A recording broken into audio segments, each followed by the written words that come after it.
As you know, the topic for this year is Yosef and his brothers. We're learning all these Sichos, right? We've been sitting on Vayeshev all year long, and now it's Vayeshev. So we're actually doing a Vayeshev on a Vayeshev for a change. And of course, the story of Yosef and his brothers is the story of Galus. Last year we did Avraham, Yitzchak, and Yaakov. That's what we did. This year, Yosef and his brothers. Pretty much that's how it works out. And of course, the story of Yosef and his brothers, at its foundation, is dreams. Dreams have to do with Galus. We have a lot of details to how Yosef ends up in Mitzrayim. His sacrifice, his dedication, his commitment. And the last thing we learned about it was his success in Mitzrayim. Yosef goes into Egypt and he has success. Now if you recall, the last class we had was about Matzliach. That Yosef's success has two levels. First he's a slave and then he's a prisoner. A prisoner is even lower than a slave. You have no will and you have no responsibility. Not no will and responsibility. No will and no responsibility. And Yosef reacts to the Galus the way you're supposed to. He lets go. He stops trying to be in charge. And it's because he lets go, first of all, Hashem Matzliach b'yodei, and finally Hashem Matzliach. Because Yosef adapts to the Galus with the proper bitachon. He sees God in the Galus. Now the very last thing that we learned about was Eishes Potiphar. Actually the last class we learned about was the wife of Potiphar, and how she is trying to seduce Yosef because she understands that something good is supposed to come to Yosef through her. And of course the story of the last Sicha was that everything she does is correct except for one detail. It's against the rules. It's not allowed. And the lesson of the last class is that even if you have to do the most important thing, and it seems to you like this is the way to do it, if the Torah says this is not the way to do it, you don't do it. You wait for the opportunity to come to you in a way that's allowed, which eventually happens. Yosef marries Potiphar's daughter, Potiphar's wife's daughter, Asnas, and through Asnas, Yosef has children. So in other words, even in the Galus, when you have a certain mission, and oftentimes the mission involves all kinds of very entangled things, if something is wrong, as appealing as it appears, as much as it seems to be the right thing to do, if the Torah says don't do it, you don't do it. And of course the end of the story is Yosef, because he does the right thing, no good deed goes unpunished. Boom. He ends up in a pit. And he stays in that pit for 12 or 13 years, for a long time. For a very long time. Right? He was 22 years separated from his father. The last 9 of those years he was the king in Egypt, which leaves 13 years prior. Those 13 years, a few months he was working in Potiphar's house, and the rest of that time he was in a hole in the ground. Now, the very end of Pashas Vayeshev is the story about the dream about the butler and the baker, right? The wine servant, the wine officer, and the bread officer. They have these two dreams, right? Everybody knows the story. They have dreams, and they don't know how to interpret them, and Yosef interprets for them, and the Saramashkim gets his job back. The baker is hung, and the Saramashkim, of course, characteristically forgets about Yosef, and Yosef ends up spending a couple of years more in the prison. Correct? Everybody knows the story. So this Sicha studies not precisely what happens to the butler and the baker, to the Saramashkim and Sarayim, but it discusses how this basic story reflects on Yosef. So look on page 163. I'm assuming you have the Sicha in front of you. It was after these things, Chatu Mashke Melech Mitzrayim, the winemaker of the king, and the baker of the king sinned. Says Rashi, Achar Advarim Ha'ela, after these words, says Rashi, Lefi Shehirgila Oisarura, that evil woman, Eishes Potiphar, the wife of Potiphar, Esad Tzadik, the Tzadik, Befi Kulam, in the mouths of all, that would be to speak about him. She caused the whole problem. And she buried Yosef to save her own skin. And that wasn't enough.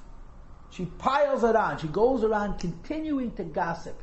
She doesn't want people to forget this terrible guy who tried to do this terrible thing with her when, of course, she was guilty of the whole thing in the first place. And then it says, Hevi lahem HaKadosh Baruch Hu sh'chainem shel elu. God Almighty brings to these two people this ill effect.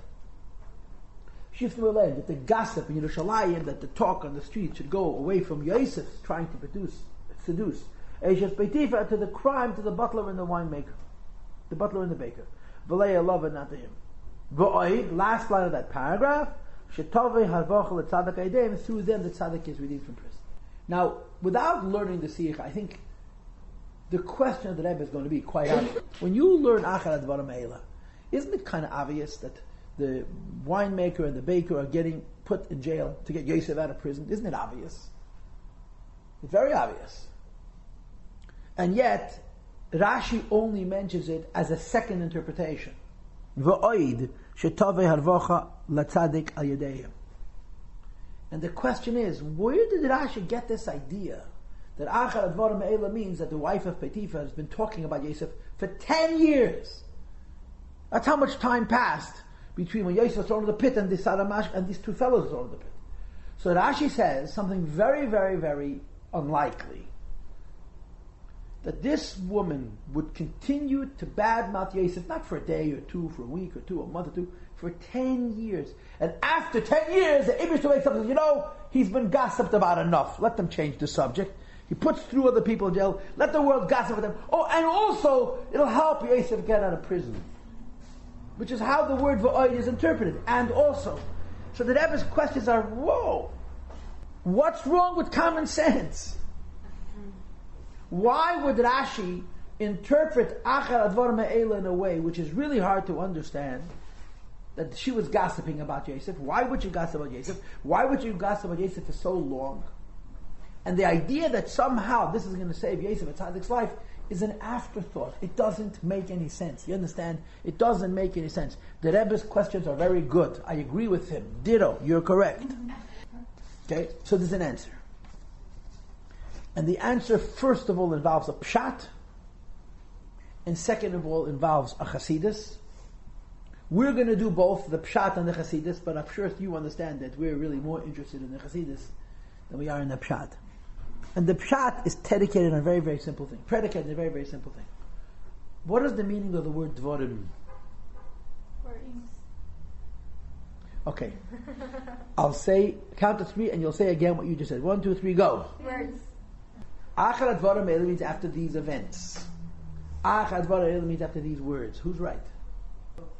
Now most of us, would say that she's right. Achar means after these events. The word davar appears in the Chumash periodically. And whenever davar appears in the Chumash, we assume davar means the happenings. Achar Advarim Ha'ela. Achar Advarim Ha'ela means, in the first class, the Akedah Yitzchak begins, Vayhi Achar Advarim Ha'ela, after these dvarim, after these events. But the Rebbe proves that the Rashi holds that dvarim means words. Normally, you ask the average kid or adult on the street, what is the meaning of Achar Advarim? A bunch of times in the Chumash. Achar Advarim Ha'ela means after these happenings, but somehow Rashi decides, and it actually makes sense once you hear it, that dvarim doesn't mean happenings, it means words. Achar Advarim Ha'ela, after the words. Whose words? What words? What words? Rashi has no choice but to look for words. If we're going to interpret Achar Advarim Ha'ela the way Rashi insists throughout the Chumash, and he brings a bunch of proofs on page 164 and 165, he brings all kinds of dvarim, including the words that the Eibishter is saying and the words that Avraham Avinu was thinking. Words can be thought, words can be from heaven, but dvarim means words. If dvarim means words, who is speaking words? So Rashi has no choice. If Achar Advarim Ha'ela means words, there's only one person who would have a reason to speak words, and that's the wife of Potiphar, to discredit Yosef, to somehow make herself look better. By the way, carrying on for 10 years doesn't make you look very good. No one listens after. Well, she was good. She was good. She had 101 ways to explain it. She kept people's attention. So the Rebbe says that Rashi has no choice. Since Rashi holds that dvarim means words, so you have to find what word it could possibly mean. The only words it could mean, it's the words of gossip. The wife of Potiphar. So the Torah says, Achar Advarim Ha'ela. For 10 or 11 years, Potiphar's wife is beating up on Yosef HaTzadik verbally, and suddenly Abel says, you know what? Enough. Talk about somebody else. So he throws the Saramashim with Arachim into the pit. They can gossip about something else. By the way, if this story is exactly true as we're reading it, Mitzrayim was a terribly boring place. For 10 years, they couldn't find something else to talk about. V'oid, in addition, Rashi says, something good should happen for the tzaddik. So the Rebbe says something very, very interesting. And that is, Rashi brings two interpretations, right? Now, you have all learned Chumash and Rashi a little bit. Is that a correct assumption? Yeah, that's not too risky, not too bold? Okay. If you learn Chumash and Rashi, you know that it's very frequent for Rashi to bring more than one interpretation. But what word would Rashi normally bring if he brought two interpretations? Davar acher. Another opinion. Another perspective. Here it doesn't say davar acher. It says v'oid. V'oid means and also. So the Rebbe says at the very bottom of page 165, if you can find it, v'yashleimar she'ein kavanas Rashi b'loshen v'oid. When Rashi says v'oid, which means and also, what he's trying to say, it's shezeu inyan tafel. The second interpretation is not secondary. L'shezehu lefi, top of 166 now, shemefaresh hatayim apiseder hazmanim. V'oid doesn't mean and also something secondary. V'oid means also something primary. So why do you say also? Because it happens second. Achar advarim eila, the Sara Mashkim, the Sara Eifim are put into a pit for two reasons. First of all, achar advarim eila, that the gossip against Yosef should stop. V'oid, to get Yosef out of jail. So the Rebbe says that the word v'oid in this Rashi is coming to indicate that getting Yosef out of jail is as much the reason at the Sara Mashkim and Sara Eifim went into prison as the gossip stopping being directed at Yosef HaTzadik. But since chronologically, since sequentially, first they stopped talking about Yosef, and then Yosef got out of prison, so first he says, Achar Advarim, they stopped talking about Yosef, V'oid, and second to that, later on, another very important thing happened, that the Sara Mashkim and Sara Eifim brought freedom to Yosef HaTzadik. So Achar Advarim Eila means that the Yenteshaft against Yosef stopped, and V'oid, it brought Yosef out of prison. Okay? So that's a Chumash Rashi Sicha. This is a Sicha. We call it in our culture a Rashi Sicha. It's a very simple question. It's a very, very wonderful answer, right? But of course, what could possibly be more meaningful in this Achar Advarim Me'ela event? So we read Yeinei Shotei Gertz, page 166, second paragraph. You with me? Yeah. You do what we know. She'irigas Yosef l'Mitzrayim, Yosef descending into Egypt, Hoisa haschala l'Galus Mitzrayim. It's the beginning of the exile in Egypt. Shehi hasherish l'chala Galus, which is sort of a Galus. So Yosef going to Egypt is the beginning of all bad things. But, next underline, Ugulasam shal Yisrael, and therefore the redemption of the Jewish people from the exile, Kshura is connected in Bittul HaMetzidim V'Hagos, and removing those oppressors and that exile, right? Going out of Galus means destroying the enemy. Says the Rebbe, when you're in Galus and you have to get out, there's two steps. Aleph, number one, Bittul HaMetzidim, the suppressors, those who give you a hard time have to go away. That those who are trying to hurt and oppress the Jews can no longer oppress them and can no longer hurt them. Beis, once you're no longer suffering, you don't just walk away, you transform. Is transforming darkness into light. It isn't only she'ena mitzidim that they stop oppressing, but moreover, him atzma Messiah, they also assist in the redemption of the Jewish people. So the Rebbe says, think about this. Yosef is in jail. He's going out of jail. Going out of jail is on some level the beginning of the Geula, even though the Geula wouldn't come for many, many years. But going out of jail is the beginning of the personal Geula of Yosef. It says that going out of jail has two steps. Breaking your enemy, so he shouldn't be an enemy, shouldn't bother you anymore, and then transforming an enemy. It says the Rebbe, read inside. The first idea, the first reason for the sin of the baker and the winemaker was to remove the gossip that was levied against Yosef HaTzadik. In other words, bitla meitza. Number one, you have to take away the enemy. So So when Rashi says that they should stop talking about Yosef, this means spiritually that the Galus of Yosef, in the sense of being oppressed negatively, would stop. The second step is Aval Iker Hakavana, who the primary purpose, the primary intent is Bishlav Hasheni in the second step, Avoach HaKach, which happens afterwards, V'oid, Kedei Tovei Harvacha LeTzadik Tzadik Ayidei, and that something good should happen to the Tzadik. So the Rebbe says, when you think about the Chasidus, these two interpretations and the sequence in which they're brought makes complete sense. Number one, stop talking about Yosef. That means take away his enemy. Number two, give Yosef freedom. In other words, take what is good from the enemy and transform it into Kedusha. So therefore Rashi says, first of all, they stop talking about Yosef. It means Yosef stops suffering. Second of all, they help Yosef get out of prison, which means Yosef transformed the evil into the good. Now on top of the second column, on page 166, the Rebbe brings a medrash, which he interprets. And the Rebbe has a problem with this medrash because the medrash seems to be in the wrong order. The first thing the medrash says is take Yitn out of Galus. And the second thing the medrash says is to give your enemies to drink a cup of poison. And the Rebbe asks the question, shouldn't it be the other way around? First your enemy drinks a cup of poison, then you get out of prison. Says the Rebbe, no, you don't understand. Getting out of jail means pushing your enemy aside. Your enemy drinking a cup of poison means transforming the enemy into a friend. So the Rebbe says, page 167, right column, second paragraph on the bottom. There's a hint in these words. The advantage which is caused through the service of the Jewish people in Galus, which is not only to remove the enemy, to affect the oppressors themselves, should be transformed into helpers. The Rebbe in the next paragraph,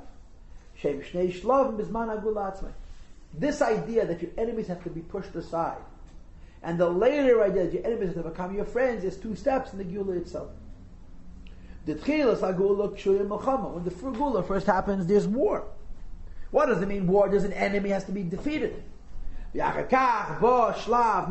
becomes a higher step.